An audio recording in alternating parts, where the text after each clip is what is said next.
দীর্ঘ প্রতীক্ষার পরে ফলাফল আমাদের সামনে এসে হাজির হয়েছে।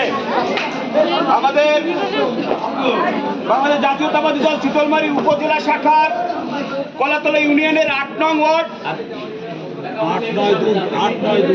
আরো 2টা ফলাফল আমাদের হাতে এসেছে, 2 এবং 9। এই 3টা ফলাফল ঘোষণা করবেন আমাদের প্রিয় নেতা বাগেরহাট 1 সংসদীয় আসনের তদারকি কমিটির সম্মানিত আহ্বায়ক জনাব শমশের আলী মোহন। তার আগে বাংলাদেশ জাতীয়তাবাদী দল শীতলমারী উপজেলা শাখার যুগ্ম আহ্বায়ক, সিনিয়র যুগ্ম আহ্বায়ক বাবু অসীম কুমার সমাদ্দার আপনাদের সঙ্গে একটু ভালোবাসা বিনিময় করবেন। সংগ্রামী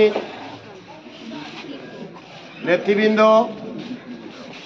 আজকে দুপুর থেকে আপনারা অধীর আগ্রহে দীর্ঘ 17 বছর পরে ভোট প্রক্রিয়াকে ফিরিয়ে আনার লক্ষ্যে, জনাব তারেক রহমানের নির্দেশকে বাস্তবায়নের লক্ষ্যে যে ভোট প্রক্রিয়া শুরু করেছেন, এই ভোট প্রক্রিয়ার আজকের আমাদের মাঝে বাগেরহাট জেলা বিএনপির অন্যতম যুগ্ম আহ্বায়ক, দুঃখ রাজনীতিবিদ এবং বাগেরহাট আসনের এই নির্বাচন কমিটির প্রধান অর্থাৎ আহ্বায়ক জনাব শমশের আলী মোহন ভাই, সেই ভোট প্রক্রিয়া শুরুর তথ্য সংগ্রহ থেকে শুরু করে শীতলমারী থানা বিএনপি সহ সকল অঙ্গ সংগঠনের নেতৃবৃন্দ অক্লান্ত পরিশ্রম করেছেন, তার সঠিক দান আপনারাও, এবং শান্তিপূর্ণ পরিবেশে ভোটার তালিকা থেকে শুরু করে এবং আজকে যে নির্বাচন হলো, আপনারা শান্তিপূর্ণভাবে নির্বাচনে ভোট দিয়েছেন। কেউ জয়ী হয়েছেন, কেউ বিজয়ী হবেন। আমি আপনাদের অনুরোধ রাখবো, যারা হেরে যাবেন তারাও আমাদের নেতাকর্মী, আর যারা জয়ী হয়েছেন তারাও আপনারা নেতাকর্মী। আপনারা কেউ হাতে করতালি দিবেন না এবং কোনো প্রকার উল্লাস করবেন না এবং কোনো প্রকার হিংসাত্মক কর্মকাণ্ডে যাবেন না। এই আহ্বান জানিয়ে আমি আমার প্রিয় নেতা বাগেরহাট জেলা বিএনপির যুগ্ম আহ্বায়ক এবং মনিটরিং টিমের প্রধান জনাব শমশের আলী মোহন ভাইকে ফলাফল ঘোষণা করার জন্য বিনীতভাবে আহ্বান করছি। ধন্যবাদ সকলকে।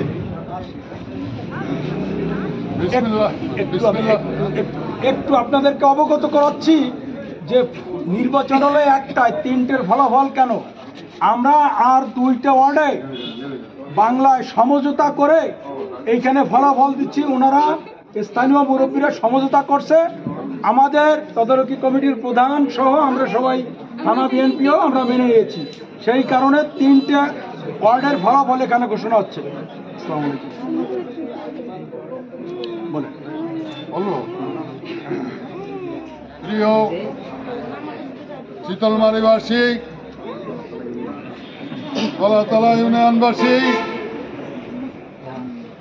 আপনাদের এই যে ভোট দেওয়ার প্রক্রিয়া দেখে আমি অভিভূত এই কারণে যে আপনারা বিগত 17 বছর ভোট দিতে পারেন নাই নাকি? তারপর এখন সেই মক্ষম সময় সেই মহেন্দ্রক্ষণ এসে গেছে। আমাদের নেতা তারেক রহমানের নির্দেশে আমরা সেই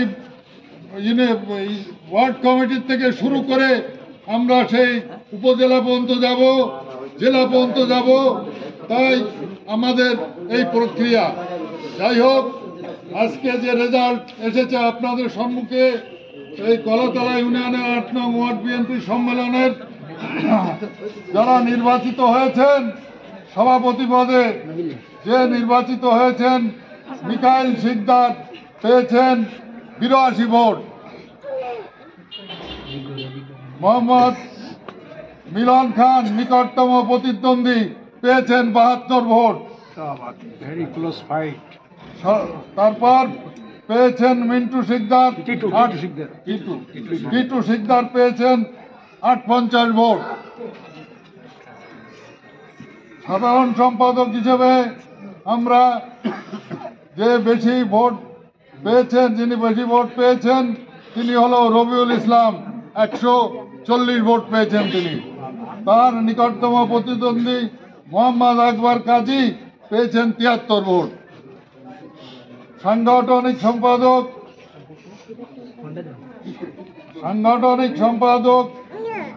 আরে ভাই আমার লেট মি ফিনিশ প্লিজ, এত পিছন তো কথা বললি হবে।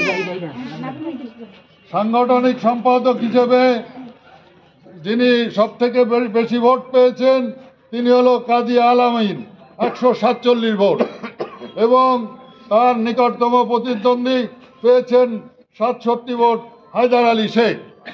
এখানে আমরা একটা যারা সভাপতি পদে যে কাছাকাছি ছিল 72 ভোট মিলন খান, তাকে আমরা সিনিয়র সহ সভাপতি হিসেবে এখানে আমরা মনোনীত করেছি। আপনারা কি খুশি?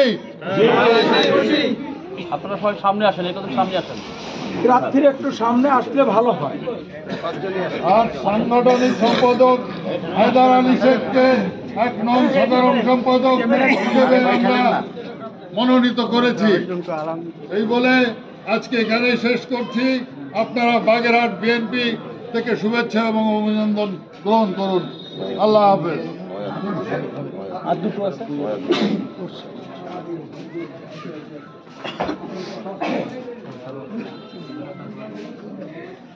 গলাতলা ইউনিয়নের 9 নং ওয়ার্ড বিএনপির সম্মেলনের ফলাফল: সভাপতি মোহাম্মদ শহীদ শেখ, সাধারণ সম্পাদক মোহাম্মদ শফিক শেখ, সাংগঠনিক সম্পাদক মোহাম্মদ ভদ্দর শেখ। বঙ্গবন্ধু কি শেখ এবার আসলো নাকি?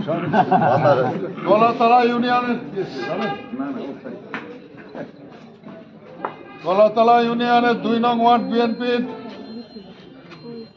সম্মেলন।